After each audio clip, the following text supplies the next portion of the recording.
Who am I? Who am I? Mama. Hey! What a way to start the show! Welcome to another special throwback edition of Esplash. And as you already know, it is Thursday. We always look forward to Thursdays. Yes, I always look forward to Thursdays because, of course, everybody knows that Thursday is just my thing. I just love the throwbacks. I just love the memories. I just like to relive certain moments and all of that. And that being said, I love your ensemble. Thank you. So I just decided to try what you usually do. Yeah. You already brought out an outfit for me. Yeah. And then during the week, I saw this at home. Yeah. And then I saw it on my hanger. Apparently, I haven't worn it in like 2 years. Okay. I'm like, okay, is this still my size? Oh, it fits. And my mom was like, Brie, I'll wash for you, don't worry. And here I am. Yeah. So you see, sometimes you just need to revisit some of the most iconic moments in your life. Something back. Exactly. It could be clothes that you have had at home for a very long time. Could even be a shoe or hair. Yeah. So yes, it's Thursday and we are geared up to take a trip down memory lane. It's a very beautiful one. And well, when you talk about the golden era, we bring it to you. Yes, we'll bring it back again. Absolutely. Today's show promises to be one for the books, so sit back, relax, and let us entertain you. All right. So just remember, you can just always stream the show live via our website, which is www.tvcentertainment.tv, or on our X platform, which is at TVC Connect. And not forgetting our Instagram fan page, which is at Esplash_TVC. Right. It's your homegirl right here. It's your girlfriend next door. It is the jewel in the crown. The jewel. Tell him. The crown. Don't speak too much. They can read. Don't worry. Just tell them this. The hostess with the mistess. Mrs. Flames. My Mr. Flames. I know, right? It's a beautiful thing. It's on Jazzy again. It's Coco Throwback. I don't know what the band has done to people on this show. Why? Coco Master. Why? Because I remember that last week, the band was actually in the studio, and I think we started with the band song. Now, Karen, good morning, Your Highness. I'm like, okay, so, I mean, something related affiliation, to affiliation. At the end of the day, he told us the cocoa. He asked us, what is the cocoa? Who is the and he told us the cocoa. So we need to know the cocoa every Thursday. Yeah. All right, you know my name. My name is Catherine. You know me as Lady Cat, her real hotness. Queen Cat, her real hotness. Kit Kat, the person, not the chocolate, baby. Kitty Kata, Catty of the Catty Cruise, baby. So get up for an exciting show because on today's edition, we'll be bringing you up to speed on the latest happenings in the world of entertainment. Then we will be rewinding to this day in entertainment history. That's right. Catherine will then be keeping us entertained with all the funny plays from the world of social media, only on Social View. So stick around for that, okay? And following that, on today's Daily Top 5, we'll be going down memory lane as we'll be talking about 5 popular storybooks from way back. So sit back, relax, and let us take you back in time. Let's go. Now. All right, welcome back to the show, guys. It is now time for the entertainment news, and we are starting with this one. Orishefemi's ex-wife threatens to take legal action against him. Nigerian singer Orishefemi has not heard the last pertaining to reported lawsuit. Now, his ex-wife Nabila Fash has disclosed that she will be suing him for defamation over his 21 miscarriages claim and threat to life. Just so you know, in a recent interview with Chude Gideonwo, Orishefemi has stated that his ex-wife alleged that he was unable to get her pregnant, even though she had over 21 miscarriages. Contrary to the singer's claims, Nabila Fash, in a statement released by her attorney, Roxanne Igelige of Roxanne Legal, said the allegations were fabricated. Orishefemi has now been given 14 days to retract the defamatory statement and threat in the cease and desist notice he has been served. According to Nabila's lawyer, failure to retract the defamatory statement will push his client into taking firm legal action, both criminal charges and a civil claim against him. The statement in part reads, and I quote, "We write to you to cease further defamation of and threats to our client. You know for a fact that the above quoted statements, amongst others that you made during the said interview, are all concocted lies designed to disparage, tarnish and damage our client's character and to bring her to public ridicule and hostility. This is so So, as our client did not at any time send any of her friends to beat you up, nor had 21 miscarriages during her now judicially dissolved marriage to you. Our client takes exception to your defamatory aspersions designed to taint and destroy her reputation, end of quote. The statement continues, and I quote, "We therefore demand that you cease defamatory statements against our client. We further demand that you immediately stop referring to our client as your wife and stop threatening anyone around her. Our client sued you for divorce, the dissolution of your marriage, and the High Court of Lagos State judicially dissolved the marriage on 21st March 2024, end of quote." What say you, honeypot? Over to you. People will be asking, what does Trude put in his questions and in his mouth when he talks to people? But, well, Trude is only doing his work. Of course. It is not asking you to come and be spreading your dirty linen outside. That being said,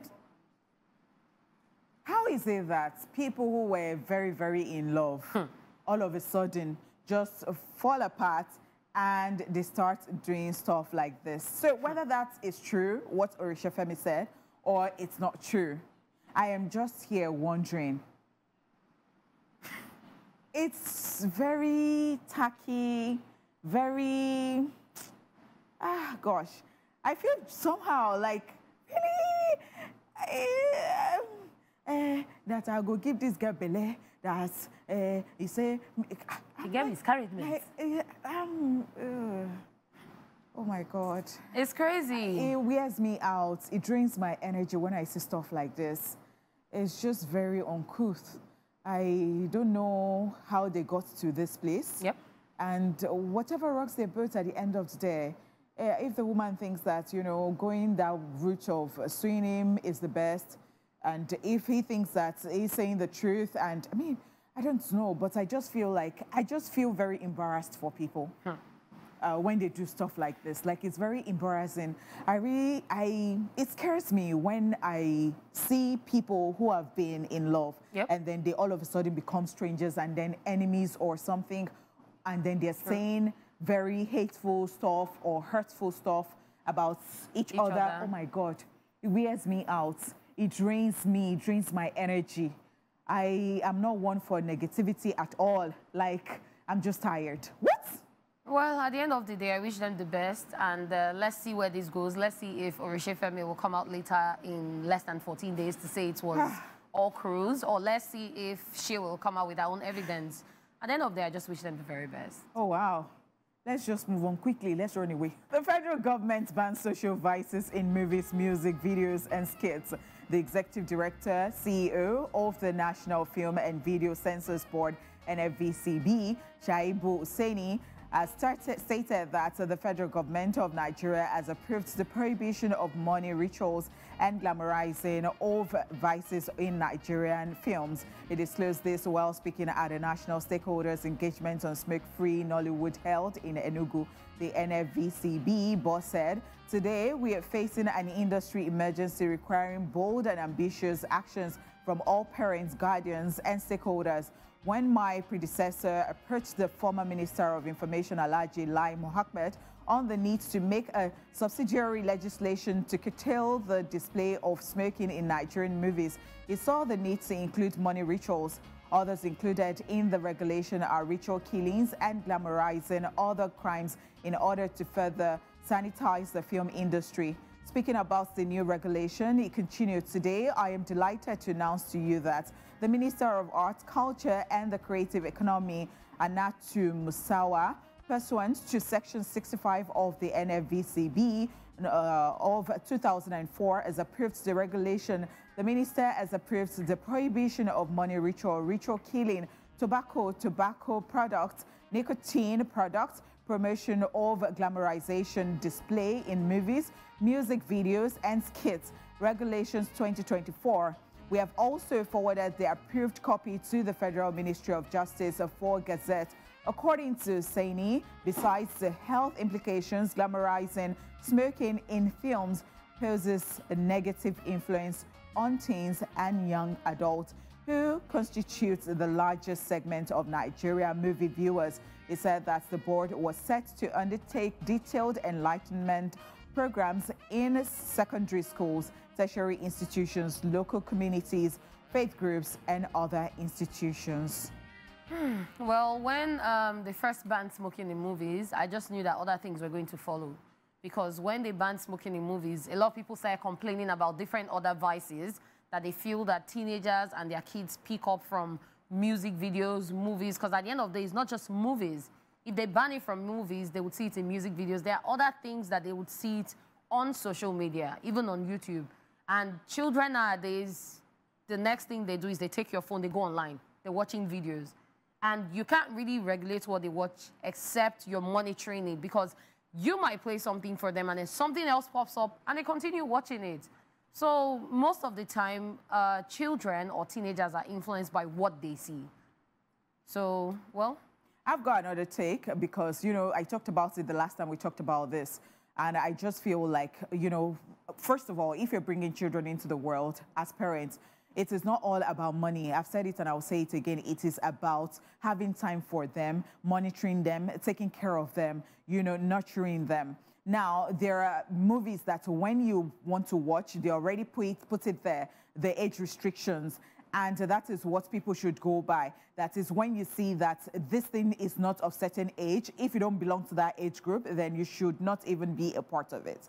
And I'm saying that for creatives to really be creatives, if we are really ready in this part of the world, because, I mean, if you see other climes and you see how they produce their movies and all that, they talk about stuff, they talk about war, they have done so many things. So if you're actually really going to do this and you're going to really put all your energy into producing these films, how is it that you're not actually going to show how it happens? So I am saying it again, because, I mean, I can mention a lot of movies, I'm telling you, that are not Nigerian movies. Okay, so if we talk about, like, vampire movies, we talk about maybe drugs, we've got, like, a lot. We talk about witchcrafts in other climes. How do they do it? Talk about Harry Potter. Talk about the books. So, talk about, I mean, how do they portray? So that is where regulations come in. There shouldn't be a total ban. There should be a provision for where you get permission and they check your story to show that you're not promoting these things. And you're talking about the ills of these things, how it affects people and all of that. So that's where there should be a system in place to checkmate what exactly you're working on instead of a total ban. Because I'm thinking banning it, we're not ready. At the end of the day, we would say, oh, music is doing well, it's on the global scene, and then what is wrong with our movies, something like that. And then we're still here doing, okay, so you don't want to do one scene. You now go and be ridiculous because they said you should not portray it or they are going to ban. I think that there should be another meeting, let them talk about this and let them see that for creatives to really be creatives, then they should all just put in the work. So, see, enough said. Let's go on this break, and we will be back with the remainder of the entertainment news.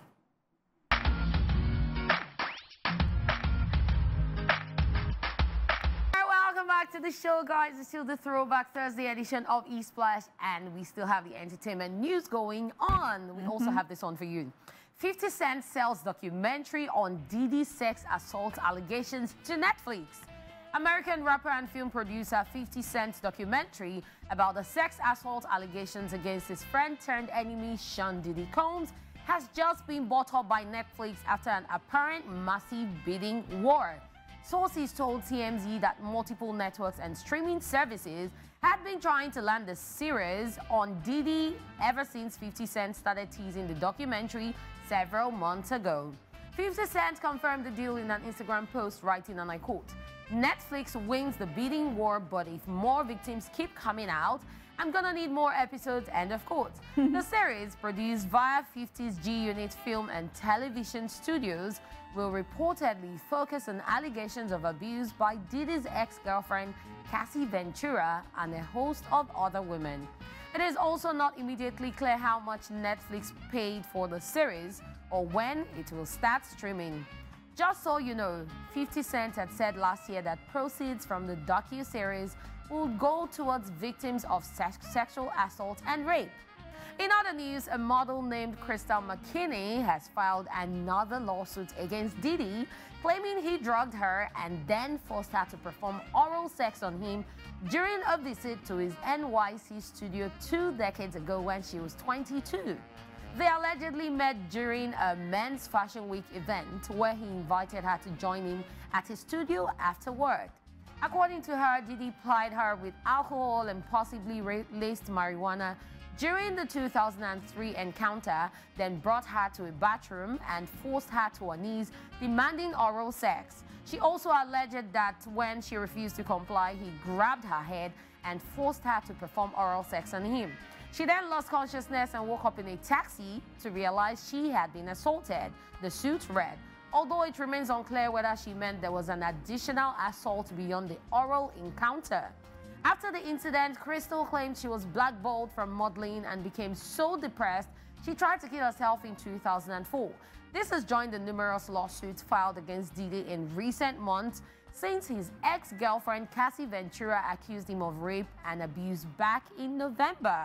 This is going to be worse than R. Kelly's case, I tell you. Diddy is going down. And well, first, when you started reading this, I felt, oh my God, 50 Cent is such a businessman. But then when he talked about the cause, that is, it's going to go into victims of rape and all that, like such sexual assault, I felt, oh my God, I love the energy. Okay, so I love 50 Cent's energy. Yeah, I do. You know, especially with the fact that if I'm fighting with you, I let you know that I'm fighting with you and I'm gonna make money off that stuff. Yes, the battle line has been drawn. I fight dirty. No, we all know 50 Cent fights dirty. Yes. And he doesn't mind getting stained. I don't like to fight with you and be fighting behind you, unlike certain people who have not spoken, because I know that a lot of people were actually very close to Diddy, talking about the Carters, talking about Jay-Z, talking about Beyonce. I know that it can be difficult for people like that because they were actually very, very close, you know. But then you're talking about Naomi Campbell, who took a picture with, they were hanging out, Janet Jackson, they were hanging out recently. And, you know, I think Naomi has brought down the picture on a page and all that. But I am saying a lot of people are just quiet. They're not saying anything about it. And this guy was very close to you. This is so disappointing. What if these children or if these women were actually your daughters? Like, you can actually just imagine that. And everybody is just keeping quiet. But for somebody like 50 Cent, who has never liked this person, or perhaps, you know, and then it's coming all out to say that I'm going to put my energy in this. I didn't see this coming, but I love it, and I'm going to watch it. And I know that a lot of victims will still come out because I don't even know whether that advice that Bobby gave, you know, Diddy is going to work. Like, just confess everything at once. People who do evil like that might even have forgotten that they've done stuff to people. Yes, it is the people that they have done it to that will keep remembering. So you can imagine that. At this point, all I just want to say is I wish he did the best, because that's all we can wish him. There are so many things against him. Like I said on the show earlier, I said over the weekend when I saw that video of Cassie, the 2016 video, I was like, what? CNN, the exclusive. Yes. I was like, okay. So she actually was right, because a lot of people were trying to shut her down, saying, oh, maybe she's still pained or something and all of that. And then by the time they settled out of court, we're like, okay, for him to have settled out of court, then there might be some damning evidence that would have put him away for good. And people have been talking about the money, that, oh, they paid you, then you should just shut up. You don't even want to go through assault. Do you know, I wonder how she lives her life every day. Sometimes those thoughts will just creep in. And then you don't even want to know how she feels. Things like this even lead to trust issues, like finding it hard to get into relationships or trusting other people. Like, it's a whole lot. Yeah, and God that is so merciful. I'm just so thankful for Cassie for finding Mr. Fine, who she got married to, and they've been just so good together. And that person backing her too, because it's another thing for you to get involved with another person, and the person, you now tell the person about what you've gone through, and that person is not now supporting you. Oh my God, it will be very, very terrible. So this is why it is good to have a good support system, either your family or your loved ones or your friends. Always be that support system for that person you care about, okay? Okay, that's all we can take on entertainment news. It's now time to hit the rewind button as we take a look back on this day in entertainment history. Yeah. Tell them. Yes, Tell listen them. to your father, listen to your mother, and your life will be better for it. That is what Michael Cray is saying right there. And it boils down to what we've been talking about. If you know that there is age restriction as a child, you know that you shouldn't see certain things. Don't go behind your parents to go and be watching those things, okay? Please tell them. Growing children like OJ. Growing children like OJ. Oh, I like Honey, but how is it that whenever we're on this social view corner, you and Mr. Flames, you always find a way to throw stray bullets at King Oji? You don't know. Every time we are here. That guy is always looking for my... His boy is not here. I came to work on Monday to do something. I ran into this guy. He was telling me, I said, thank God that I wasn't on the show with you. You would have smelt your rear. It's not a failure. We tried our best. And let me tell you, it showed. I mean, we can actually say that we came second. Yes, but we did for better. People who just played badly, you are as good as your last show. I don't want to hear anything, whether it's OG or Mr. Kola. We will just close this show already. Only Paul, we can't close this show. It's our daily 50 cents. I'm wearing my 50 cents. I find dirty. Should I come and sit with you and be watching you? Oh, yeah, come and sit down. Please, let's move on. Guys, it's time for Social View, so be prepared to have a good time as we'll be looking at some crazy moments from the world of social media. So, Honeypot, have you put aside your 50-cent gear? Can we move on? Let's move on, but if anybody comes to find my trouble, I pounce on you. Okay. Well done. So this person says, nobody can compare to these countries when it comes to food. And we see the flag of Italy, Mexico, Jamaica, and India. And then someone now responds saying, Nigerians can make pasta. Show me an Italian that can make egusi. Well, everybody has their specialty. So everybody, yes, so we have our specialty, we have our staple that we are very, very good at. So nobody should. The other day I was talking to a hairdresser. Okay, so she was making my hair. I just said, plait my hair, I make it like 10. And before I knew it was like 23. And I said that you'll be the one to take this hair out for me because I don't have that time, you know, because I do it by myself. And so she was saying that, I said, well, how is it even easy for you? Like when you saw this hair like this, I said 10. And then you started doing it tiny, tiny. So she now said, as a Romilo Joe, that is, for somebody like me, I'll just be very lazy about it. Like, I can't do that. So she now said that it's just like my own work too. She can't do my work because it's not what she is. So it's just like, this is not our... So I understand where she is coming from because there are times I'll tell my sister, oh, let me just do 6 for you. But when I realize that if it's big, it won't be neat or it won't look really nice. You've always done something big, do something different. So that I'm sure that's where she was coming from, like something smaller. Because every time you do 5, you do 6, you do 10. What happened? Carry plenty. I cannot carry plenty. And then, you know, these people, I think Jamaicans are known for jerk chicken. Indians are known for their chicken masala and their tandoori chicken masala. The Mexicans are known for their tacos, their enchiladas. And then the Italians are known for their pasta. They are known for amala, begiri, and ewedu. Yes. They are known for egusi, ogufe, and the ohasu, ofe sala, ofe weri. Yes. Name it. Thank we you get so some. much. We get white soup. We get black soup. Yeah. Oh yeah, talk up. Okay, so let's move on, I beg. Before we start bragging, we don't brag, we celebrate. In the words of Mr. P.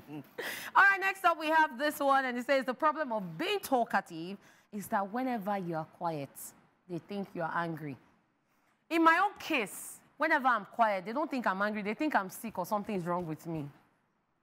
Happens a lot to me every time. I have got 2 personalities, and when I do stuff about being introverted on Instagram, I've had people come to my DM to say that, Honeypot, you come on Esplash, and you put up, and I'm like, yeah, I'm an ambivert. I'm actually in between. I enjoy my space, and then, well, I can also go out, but not every time. Sometimes I just get very tired of this. So I'm talkative, gung, gung, gung, gung, gung, gung, and I've got 2 personalities. I can be like this, like, which kind of person be this one? And I can be very, very quiet. And when I'm quiet like this, people just, what's wrong with her? She has entered the mode. Can I not go and get my energy back?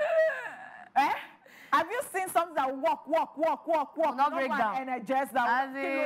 Let me go and recoup and get There was a day I had to tell someone that, wait, if I'm always talking, won't you get tired? I can very quiet. I can be very, very quiet and nothing is wrong with me. I just go back into my cocoon. So there was a day that I went for makeup and I just came in. I sat down, finished makeup, went out. After the show, they now say, wait, come, who annoyed you? Or, but this is like, me every morning when I come to this place of work. I don't talk to anybody. If you see my face, if it doesn't look like you, if you want to engage, just leave me alone. I'm trying to get my energy. Okay, let's move on now. At Out the Box says, my mother talks about Harry and Meghan everyday, man. Praise for them. Reads up on what they're doing. Vexes severely for the royal family. Yesterday, I asked her, Sheila Beck, do you think these people know you? She replied to Honeypot, who knows you at Arsenal? Kai. Oh, really? Now you fight trouble. Because she was, because you are an Arsenal fan. That's why I directed it to you. Because see, Honeypot, at the end of the day. Catherine, I like it. Be looking for trouble. I'm not looking for trouble. I'm just being honest. It's the same way King Oji every time will say, we buy player. Which player did he buy? Catherine. It's normal. That this comment. It's normal. That's why I came to you direct that you're an Arsenal fan. If there was someone else here, I would face the person. If it was Chelsea that was there, I would say King Oji that says he bought player. Oji, over to you. Yes, Honeypot. No, you have been waiting for this moment. I've not been waiting. No. Honeypot, see, you know you should always remember the days I used to have your back. That you're not around, I'll fight your battle. Oh, you will not remember. We have entered the same Shokoto. Don't worry, after the show, we enter the same Shokoto in a good way. Don't worry. Don't worry, Honeypot, we have moved on. You people, you know I'm sitting on So Eden is saying something. At Eden Crypt 55 says, once you feel avoided by someone, because me, I will not avoid Honeypot, do not disturb them any longer. And Jason _ now says, wait until your final year project supervisor avoids you. What? Have I told you about my supervisor? I said I went to give my project to somebody to help me type. This woman, maybe she thought that my English was not, she mumbled everything. She became your editor. And I did not even look at it. And I just went to give it to my supervisor. I said I was serving siesta. My supervisor called me. I left my hostel. I started going to the academics. I got there. And then when I got there, he said, please take. I have a headache. When I looked at it, I said, I'm sorry, sir. He said, I have a headache. Serious wahala. But Honeypot, this is to tell you that I'm still going to disturb you till the end of lifetime. Look for trouble. And I'm not going to avoid you. Atifetemi says, I know Ogi's pap. Which one is now Echo? And then Jason now responds saying, hotel and suites, meaning Echo. No, don't mind that person. So for somebody who is not Yoruba, and then you're wondering which one is Eko. Eko is the one that is molded and it's also always in the leaf. Yep. So it's the very cold one, and the pap is the one that you make into. I mean, that one is the watery one. Yeah. So I hope you have learned one or two things from Social View today. But I'm not going to avoid Honeypot from now to the end of time. And that's all we can take from the world of Social View. We'll be back shortly with today's Daily Top 5. All right, guys. Isn't this incredible how we spend time immersing ourselves in the world of books before the smartphones and the internet took over? These days, it is very uncommon not to see young people attached to their phones. If they're not surfing the net, you will find them on so many social media apps. Back then, we were taken to another realm in the world of books. Some of us loved our storybooks to the point that we can read the first 2 paragraphs offhand or even a full chapter. In the spirit of throwback, let's talk about 5 popular storybooks from way back that we loved reading. Ladies and gentlemen, this is Daily Top 5. 5, 4, 3, 2, 1. Watch me.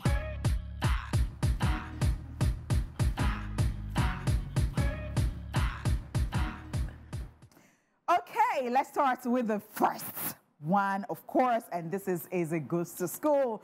The book was one of the popular literatures back in the day. A must-read for Nigerian children. It portrays the life of a typical Nigerian community, and Inspiring determination in the face of challenges. Eze wakes up at dawn every time just to reach school early. Well, we hope Eze is a graduate now, Sha. Yeah, Eze goes to school. It's one that you would never even forget. It was there. It was the pictures. It was the cover picture for me, and also the things that you find inside. I loved it. And it was a book that encouraged children to go to school too. Actually, yeah. All right, the next one we're talking about is Without a Silver Spoon. The storybook portrays the rewards of hard work and the importance of honesty. It is about a young boy, Ure, who works as a houseboy to pay his school fees and is accused of stealing money. He's, however, saved by the well-placed total trust of his parents and his teacher. It was all about morals, and more morals.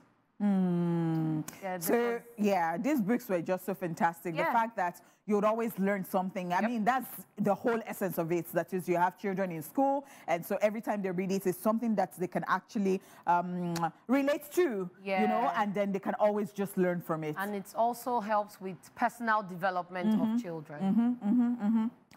Okay.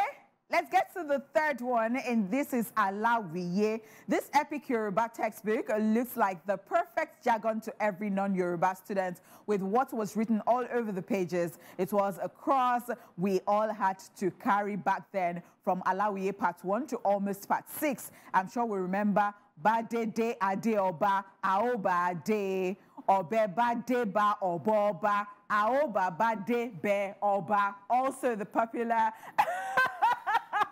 Oh my God, Ishe ni Ogun Ishe, Murasishe Ore mi, and many more. Interesting stuff. I mean, it taught you the moral and it helped you not to lose your identity. So if you're Yoruba, they would recommend that to you. We took different classes. Even if you're not even Yoruba, they always just teach you something about the language. And it is telling you how to, you know, pronounce words and how to even play, because those words like... I did you know that thing, obo, you know, and all of this. It was just very interesting. Yeah, it was. It was. The next book we're talking about is The Macmillan Reader, Agbo's Story. The stories from this book will never be forgotten, as it was a compulsory one for all. And unlike its contemporaries, it was worth it. The stories will remain evergreen in the heart and mind of all children born in the 90s. Amongst its numerous qualities, this book contained the legendary Ali and Simbi tales, and Agbo lives in the town of Lagoon, which is not far from Ibadan. But wait, what happened to our friends Ali, Simbi, Edet, and co?